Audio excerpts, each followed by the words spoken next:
Alright, so have you ever wanted to play one of your modern games on your Steam library on your phone? And are you very interested in the new Black Ops or the new Battlefield? Well, we're here to discuss that a little bit today. Let's talk about this.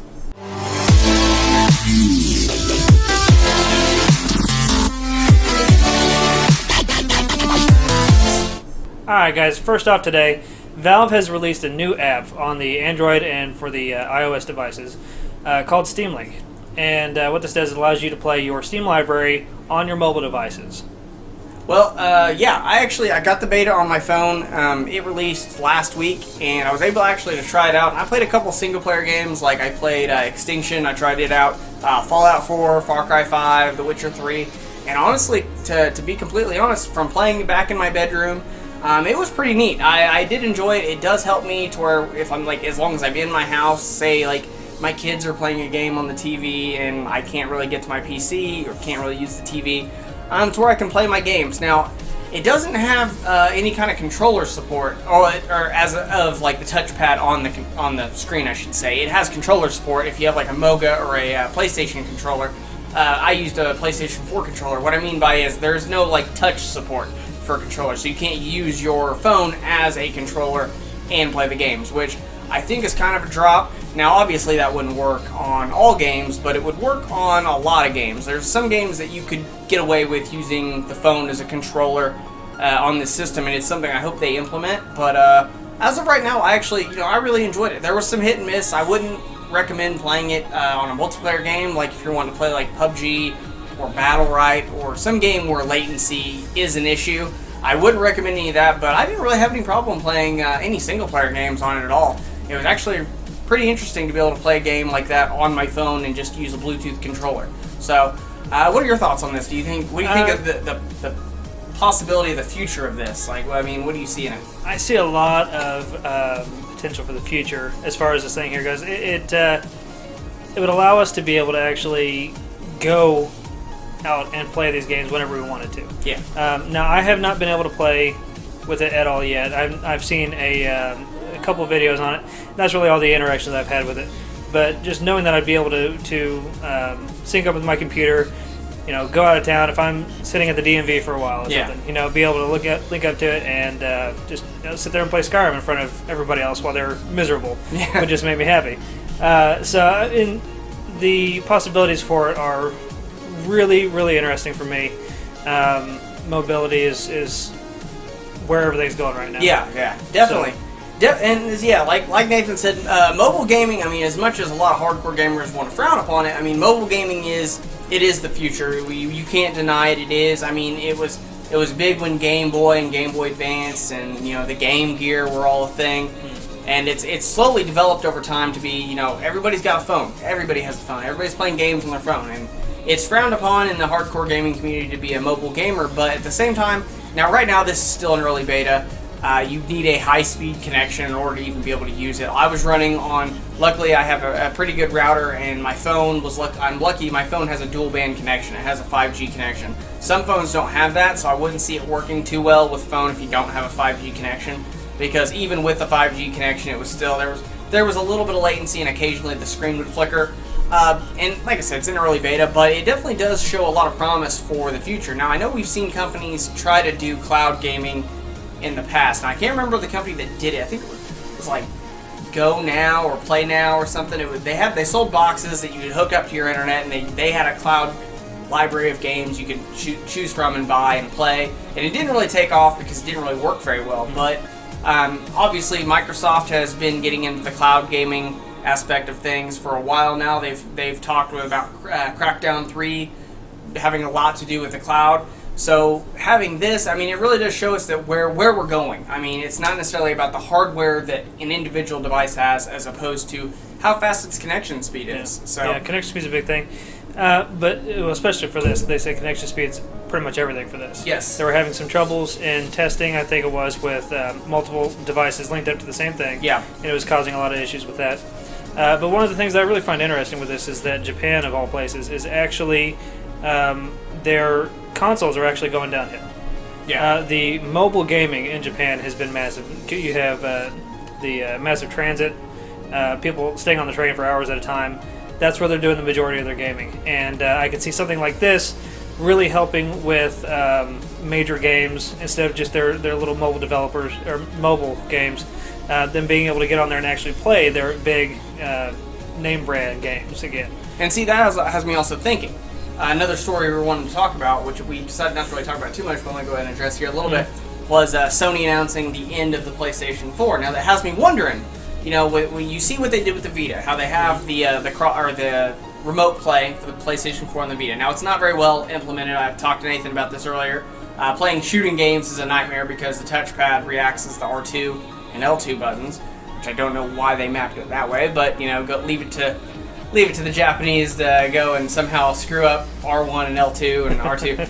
But anyway, as we were talking about, though, they've announced that, you know, they're coming to the end of the PlayStation 4 era, and that really has me wondering, with the Switch releasing and being a massive success. I mean, you can't deny the power that the Nintendo Switch has right now. It's definitely a force to be reckoned with, and it's a mobile, it's a mobile platform. It is. So you got to wonder if PlayStation, because they've also mentioned they're talking more about getting into mobile gaming. You got to wonder, are they going to go the Nintendo Switch route? Is the PlayStation's next console going to be a mobile hybrid console like the Switch? That would be the smart way to go. It could be a smart way to go. They're definitely going to have to mix it up a little bit. Because as of right now, you have the same thing over and over and over. I love PlayStation. I've been a PlayStation fan for years. My very first real console, aside from the old Nintendo, was a PlayStation. That was the first one I bought myself. But it's very much so the same. They've upped the graphics. They've upped the capabilities of what they're able to do with games now. But so has Xbox. So has the Nintendo Switch. And the Nintendo Switch can actually do some extra stuff. So they're going to have to definitely introduce something new. Yeah, I think that's definitely the way to go for any console, especially with the Steam Link being introduced and already showing people, like, look, you can do cloud gaming. Yeah. It needs perfected, but it can be done. I think all the consoles need to really step their game up, and I definitely think that one thing that all these company heads need to go ahead and do is just quit playing around with each other. Quit, crying and whining over exclusive this, crossplay. You need to make sure that your customers, no matter what their friends have, that they can play with their friends, because right now that's one thing that PlayStation I've been against, is that they've dropped the ball. We got Nintendo and Microsoft on board with wanting to do crossplay and saying, okay, look, we got Rocket League ready, we got Fortnite ready. I mean, Fortnite even accidentally did crossplay for a whole day with PS4 and Xbox One owners, and they said that it was an accident. I think it was just kind of showing that, look, we can do this with the push of a button. It can be done. Yeah, and PlayStation really needs to step their game up. Yeah, it's way too long. I was without the access to the internet for a long, long time, and just recently able to actually get online. And the majority of my friends have gone Xbox, naturally. So I have very few interactions online with people that I actually know, and this would be a really good way to fix it. It would. Just step up, hit the button, and get this going. Yeah. But moving on, what was the next story we were talking about? Next, we're going to be having Call of Duty and Battlefield 5. Yes. Yeah, okay. All right, yeah, so they released, it was last week, they released a couple different trailers for the new Black Ops 4 for Call of Duty, and then it was just a couple days ago they released the Battlefield 5 trailer. Now, I got to admit, we're gonna get a lot of hate for this, because I think me and Nathan both agree on this point.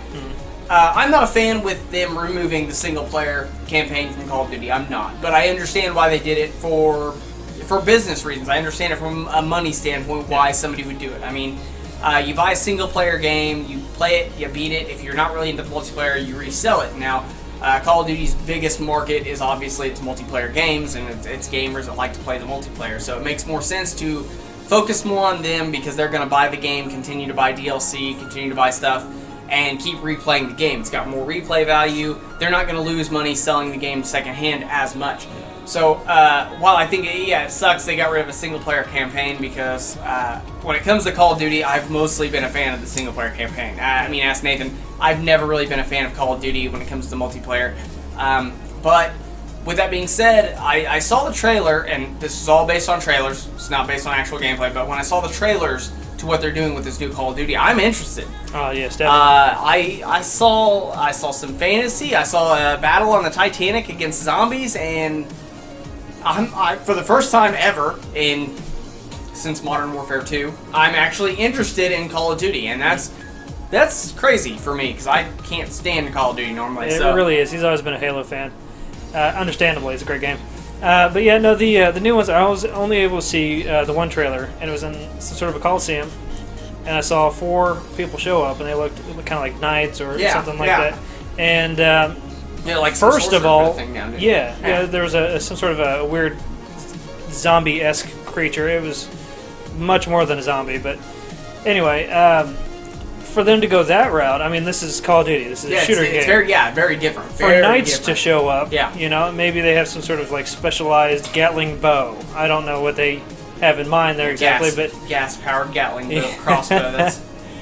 That would be cool. But I'd play it. So yeah, it's something really cool, really interesting direction they've decided to take the game. It's going to be really interesting to see how it goes. Now, from what we've seen, a lot of the community, the Call of Duty community, hates the direction that they're going. Yeah. I mean, and I understand that. I do understand where they're coming from. I mean, probably the same way I felt when they did all the stuff with Destiny, when Activision, 10-year plan. Oh wait, nope, this game sucks. Oh, guess what? You're getting a new game. But it's probably the same way I felt about that because I mean, you got to think Bungie made all the Halo games, so all of the Xbox fans were like, yes, Destiny. Then they released, They changed the direction of the game. Then they released, limited edition items or exclusive items for PlayStation. It was just kind of like, really, we've been buying your games for this long, and now you're going to do this to us. So I can understand where the Call of Duty fans are saying, why would you do this? Like, why would you do this to us? And yeah, as somebody that I'd never really been a big fan of the Call of Duty games, and seeing them go this direction, I can definitely understand from a Call of Duty fan's perspective why it's a bad idea. Why you're going to hurt some of your fans, and yeah, I do feel bad for those guys because I've been on the receiving end of that from a developer. But at the same time, from somebody that's not a big fan of Call of Duty, this kind of hits me, and I'm like, you know what? I kind of want to play this. So give them a shot. Yeah, got to give them a chance. Try the game out, see what you think of it, and keep in mind this is going to be bringing in some players that they've not had access to. I will say this: I will definitely be red boxing this before I buy it. So it's just I'm not pre-ordering it. I don't pre-order anything from Activision or EA. I mean, that's just if you don't know, that should be. Don't ever pre-order anything from EA or Activision. It's not a good idea. Wait till the game comes out. If you have a video store in your area, great, rent it. We don't have one, but we have like 1 million red boxes all around us, so we can easily rent games like the day they come out, which is usually what we try to do. And the beautiful thing with Redbox, you can rent to own. I did not know this until my bank account got overdrafted after about 2 months, and I realized I own this game now. But but yeah. So moving on though, we did also see the trailer. Battlefield 5. Battlefield 5, which was epic. The trailer was really epic. It was. I don't know. For me personally, it looked cool. The graphics That's what I on meant it. by epic. The graphics and everything. Naturally, all the Battlefield games have always been a step above the rest as far as the graphics go. Not too awful sure about the gameplay. Personally, I was really underwhelmed. Well, yeah, I mean, I was expecting a lot more, especially after all the success that they had with with Battlefield 1. Yeah. Now this one takes place, as far as I understand, in World War II. Yeah. And it's just missing something. So that's why I got confused, because after seeing the Call of Duty trailer, and we watched this trailer today, and we'd only heard rumors that it was World War II. You see that shot when it pulls away, and there's a woman, and she's got an claw, an artificial hand, and it's a claw. Yeah. But when it backed up, it didn't look like an artificial hand claw. It looked like she was a different creature when it backed away and panned off real fast. And I'm like, we're getting fantasy here. They're going fantasy route too. And then it ends up showing her again, and it is just an artificial hand with a claw attachment. So, but yeah, with Battlefield, am I gonna play it? Yeah, I'm probably gonna give it a shot and play it. But am I excited for it? No, not really, because like you said, Battlefield, they're good games. But it's just a lot of the same thing. Exactly. It seems to be going the route of Call of Duty, which was one of your main complaints with it. Yeah, my main complaints with Call of Duty was that it was the same thing over and over and over again. Like, even the engine felt the same. I mean, it just, to me, it wasn't different enough to make me want to change it. Now, Call of Duty went the right direction this time and put such a different spin on it to where I'm like, I'm going to try this game out. Now, Battlefield, I didn't, and there's already rumors that both Call of Duty and Battlefield, obviously, they're going to introduce a Battle Royale mode in these games. Can't say that I'm surprised. Yeah. Now, as popular as they are, it was bound to happen. I'm already burnt out on it. I don't really get to play them all that much, but just hearing about it so often from so many different developers. We talked about Boss Key Productions. Boss Key Productions. I was trying to think of that name the other day. Them doing the exact same thing, just going for the cash grab and everything. So, I mean, again, I get it. Business point. It's hot. It's going to sell. People are going to play it. Hopefully. I mean, I don't hopefully. think... When did those games come out? November? Both of them come out November or October, don't they? Roughly, I think so, yeah. Yeah, so who knows? By then, the Battle Royale craze might... I mean, it's already not as big now as it was. That's the big thing. I mean, PUBG and Fortnite really hit it out of type, and they did it well at a type. Mm-hmm. And now we've had H1Z1 launch on PlayStation 4, which, if you've seen our video that we did yesterday, it's not even the same game as the PC version, which is total garbage. So, I mean, you've got some games that are successfully doing Battle Royale now. Got Realm Royale, which is high-res, which, you know, high-res has a tendency to screw up all their games, so I'm not going to hold up too much hope that they will succeed in making that one better than what it is. Yeah. But, yeah, it might not even... October, November, people might not even care about Battle Royale anymore. And you just raised my point even higher, because, I mean, just naming more different companies that are doing this... there's just so much. It's so saturated right now with how many are out there. So, I don't know. I need something different. It's prime time right now for a new type of game to come out. Yeah. There's a new craze coming. Don't know what, but it's going to happen. I'm really interested. I'm interested in knowing what you guys think the new craze is going to be like. Yeah. I mean, we've had Minecraft. We've had the voxel-based building game craze. That was big. We've had the hero shooters. Now we've got the Battle Royale craze. What do you guys think the next big craze is going to be? Yeah. What do you think the next big thing that's going to swarm off the shelves? And let us know, because we will try to work out a game and make it available before that craze becomes huge. But hashtag us first. Yeah, so I don't know. I honestly think whatever the big craze is going to be a reboot of something that we've already seen. I do. I hope not, but you're probably right. What else is there? I mean, I'm sure when it comes out, we're like, why didn't we think of that? But that's how right now, goes, I don't. Right now, I just don't know what the craze would be. I don't know. And what console is it going to be on? Is it going to be mobile gaming? Is that going to be a big thing here in the United States now, like it is in Japan? I mean, it could be anything. Is the really crazy thing. So, well, I think the thing with that is, though, mobile gaming has its own market. Like, mobile gaming has a craze regardless for its type of games. Well, see, that's the problem with Japan, because it drew away from the console because of the way that Japan's set up. There's so much travel time, and people the way they are now. You know, I mean, a lot of people are staying at home. We're much more the shut-ins now here in America. So, I mean, console's still got a really strong foothold. I don't see it going anywhere anytime soon. But if good games come along on the mobile, you know, it could really start pulling away. And if the Steam Link takes off, you don't even have to worry about console. If people can start finding a way to play their high-end games on lower-end devices, that's the way to go. Yeah. But that's all the time we got for today. Like we said, what do you guys think the next craze is going to be? Do you guys think it's going to be something completely unheard of? Do you think it's going to be a reboot of a trend that already happened?